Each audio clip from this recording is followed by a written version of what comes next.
Okay, so Juwan Howard should be suspended until March Madness at the very least, in my opinion. Here's why. First off, you are supposed to be a leader of men in college basketball. You're supposed to be an example for your players, and that is the very opposite of doing that.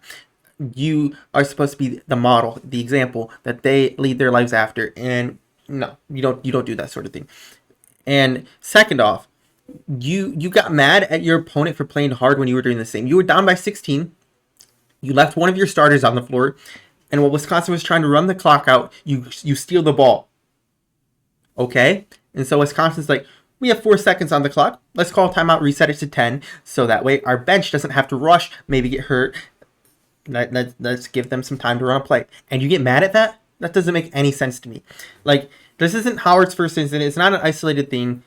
Like, you can't preach discipline to your players and then go and do something like this. Now, from now on, in a big game, if he's like, yo, let's play discipline, guys. If I'm a player, I'm looking at him like, you punched a coach in the face because you didn't like that he called a timeout. And you want us to be disciplined?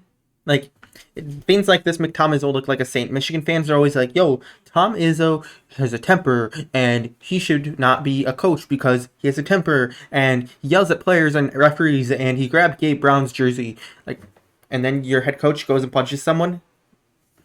Okay.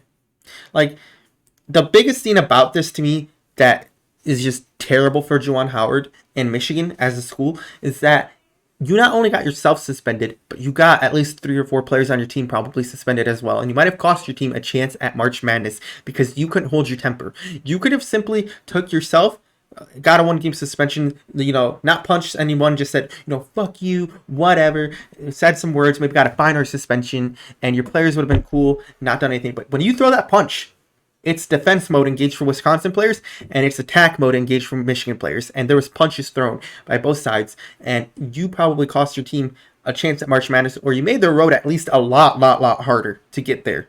And so I think that's why you should be suspended until March Madness if you are Juwan Howard. Because not only did you fail in every aspect as a coach, as a leader, and as someone who's supposed to be disciplined, but you failed as in the core objective of being a head coach, which is to win basketball games and set your team up to win future basketball games. And not only did they lose this game, but he's going to make it harder for them now to win future games because they're going to have players suspended, and he's going to be looked differently as a head coach and not be able to preach discipline in certain things to his players. So, to me, it's unacceptable, and nobody should be defending this, honestly. And even if Wisconsin's assistant said some magic words, as long as it wasn't anything racist, then it doesn't warrant that kind of reaction from Howard at all. So, miss me with that shit.